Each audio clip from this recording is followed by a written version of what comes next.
Mas Rivais. Você Rivais, vamos gostou? lá. Gostei moderadamente, um pouco menos do que você. Eu gostei bastante, inclusive tá entre os meus favoritos, assim. Eu diria que no século. Mas vamos conversar um pouquinho sobre isso aí, porque eu quero entender por que você gostou, mas não tanto assim. Assim, entre os filmes do Luca Guadagnino, está entre meus favoritos. Mas do século é forte, mas é isso, bora que vamos. Vamos. Cara, assim, eu acho muito interessante porque vai ser de certa forma repetitivo, porque do encontro passado, né, quando a gente falou sobre Guerra Civil, a gente puxou a partir desse mesmo assunto que é o tal do voyeurismo, né? Uhum.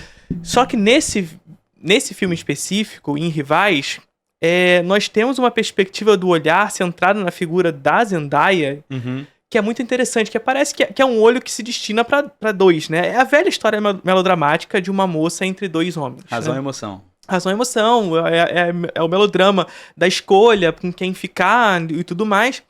Só que existe uma razão meio simbólica nisso tudo, centrada na figura dela pela questão do prazer, do erotismo e tudo mais. Que eu acho muito interessante, justamente como o Luca Guadagnino, que é uma marca bastante proveniente do cinema dele, né? Ele tem um tesão de filmar que eu acho muito interessante, sobretudo a considerar o cinema contemporâneo. A gente Sim. chegou a pautar um pouco isso no nosso encontro passado, nessa questão do cinema contemporâneo ser um cinema bastante casto, e ver o Luca Guadagnino filmando dessa forma é revigorante, Exatamente. né? E é algo que é muito legal até no Me Chame Pelo Seu Nome, que é o filme dele que eu gosto consideravelmente mais, que você vê a satisfação dele de filmar os corpos e passar a ideia do desejo pelos corpos, pela forma como os personagens se deslocam e se movimentam, se expressam, isso é muito bonito. Tem até uma questão de hedonismo muito legal no filme do Me Chame Pelo Seu Nome.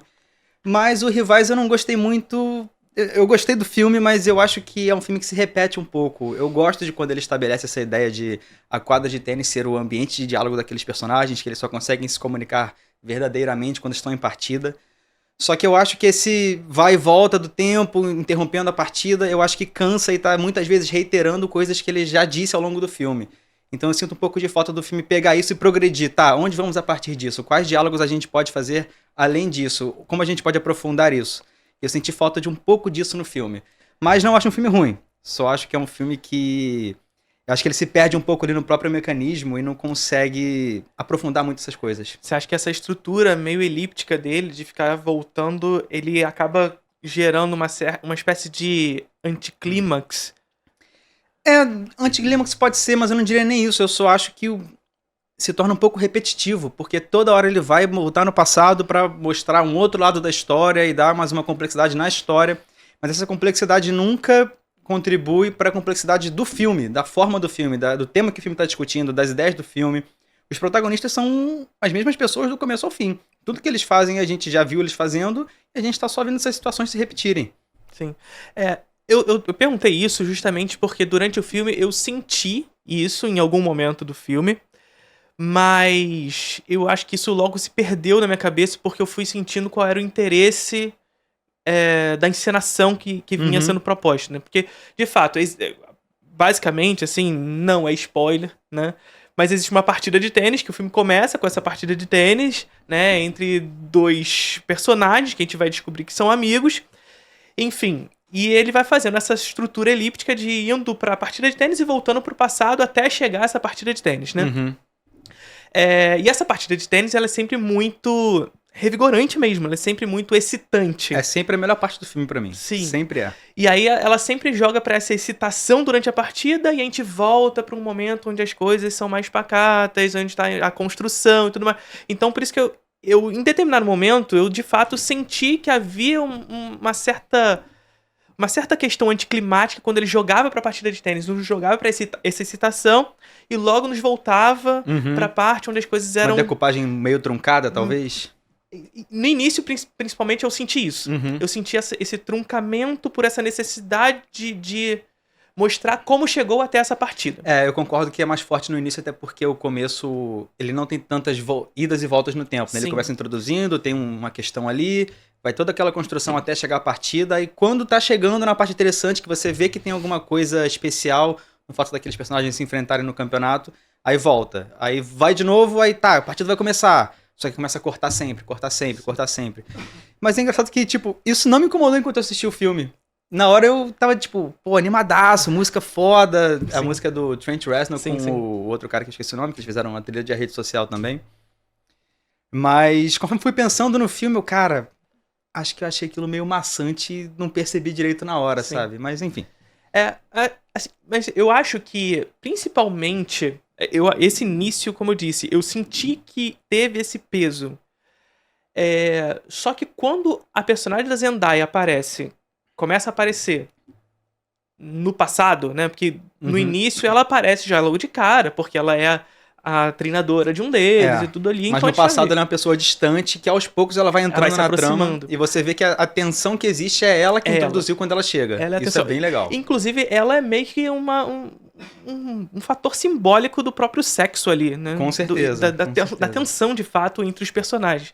E ele é o mais próximo que tem ali da visão voyeurista que o Guadagnino tem como diretor, né? Sim, sim. É como se ela fosse o Guadagnino e o jogo de tênis fosse um filme. E o que é mais interessante é perceber que ela é uma personagem que entra depois. Sim. Mesmo ela sendo quase como o olhar do filme, apesar dos personagens centrais ali serem os dois que estão jogando a partida, a causa da partida é ela, né? Com certeza. É ela como uma centralização. É a moça entre dois homens. É a velha história melodramática, não começa agora.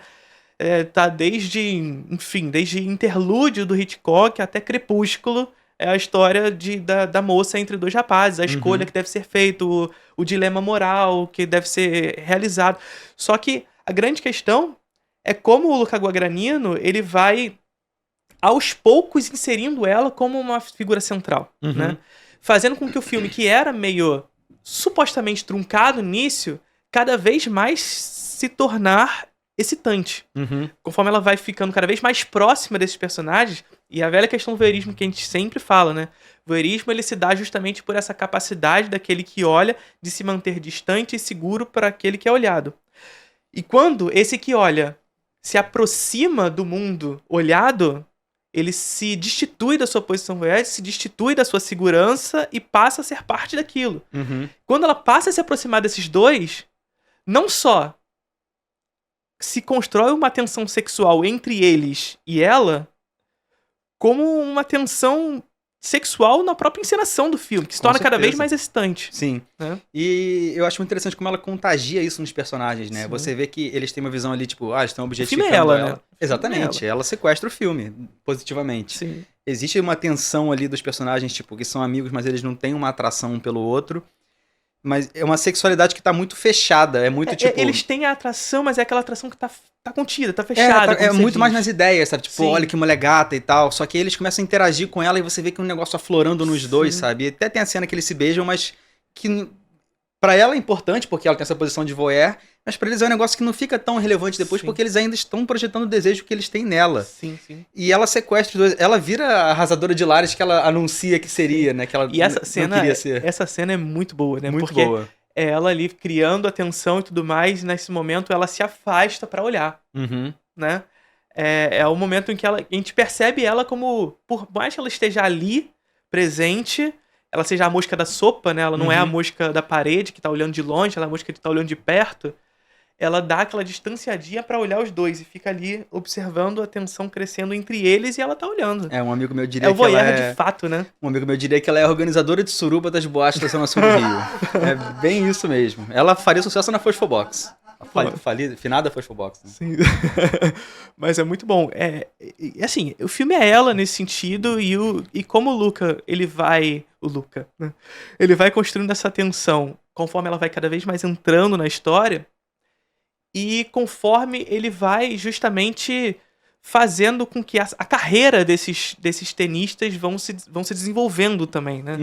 Porque o tênis é a manifestação dessa tensão sexual nos três personagens. Sim. E ela ensina isso a eles, né? E é ela muito legal que de ensina. escolher o tênis porque é um dos poucos esportes de massa não, mas populares assim desse tamanho, que é um confronto 1 contra 1. Sim. Porque geralmente é um esporte de grupo, ou então, tipo, você não tem uma ligação direta. Não, o tênis você tá enfrentando o cara olhando no olho dele e é um jogo tão mental quanto físico. Sim. E ele conseguiu encaixar isso muito bem no filme, sabe? Muita gente reclamou que, não senti que é uma partida de tênis. Pô, não importa, dane-se, né? Sim. Dane-se, Mas gente. ainda assim, isso que você trouxe é muito legal, porque ainda que ele não traga realisticamente como uma partida de tênis e tudo mais, porque assim, não precisa, diga-se de passagem, ele consegue criar essa psicologia da partida do tênis, Com né? certeza, com certeza. Pela tensão entre os personagens, por esse jogo de expectativas de quem tá do outro lado e tudo mais. Então, assim, acho que mesmo que ele não traga por uma perspectiva real do que é a partida, do ritmo e tudo mais, porque é um filme que usa muito do slow motion, que é um filme que se utiliza muito do close-up, não só no close-up no rosto, mas no close-up em gestos, né? O gesto da maneira como saca e tudo mais. Até o zoom ele usa, que é uma técnica super que tá em desuso hoje em dia, sabe? É muito legal isso. Sim. Uma coisa que eu gostei muito no filme é que eu vi poucas coisas com a Zendaya até hoje, porque eu não vi Euforia, eu vi uns 2 filmes que eu não lembro quais são, eu vi aqueles Homem-Aranha. Os Homem-Aranha horrorosos, eu vi, infelizmente. E eu vi no dia anterior, pela primeira vez, o Duna 2. E ela tá péssima no Duna 2. Não por culpa dela, porque acho que quase todo mundo tá muito ruim no filme, na minha opinião. Não assisti, Porque não vou opinar. ela tá sempre com um olhar de resignação. É sempre isso. Ela tá puta, mas ela não pode fazer nada. E é isso o filme todo. E eu fiquei muito incomodado, mas eu não acho que é culpa dela.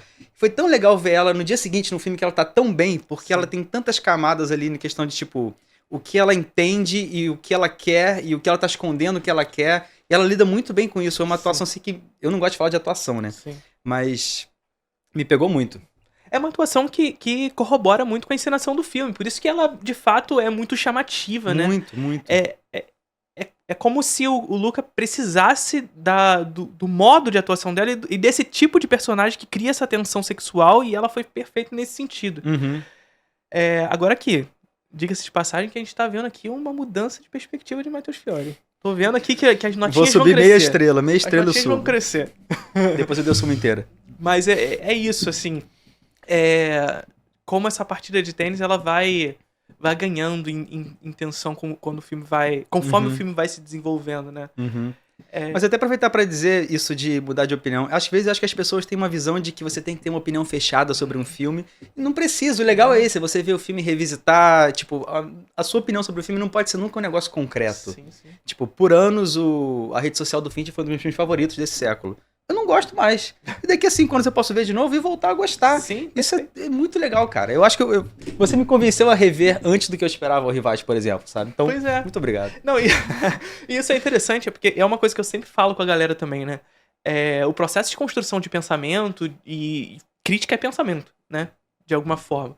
Ele se dá tanto pela própria experiência que o crítico vai ter ao assistir ao filme, mas também no processo da criação crítica do texto e da conversa, isso que a gente tá fazendo aqui. Com certeza. Enfim, como você trouxe pra mim, por exemplo, no encontro passado que a gente teve com Guerra Civil, que eu gostei muito do filme, mas depois na nossa conversa eu passei a enxergar algumas coisas a menos, hoje talvez você possa estar olhando de outra forma para Rivais também. Tá ligado? Como o Felipe diz, dialética. Dialética, sempre.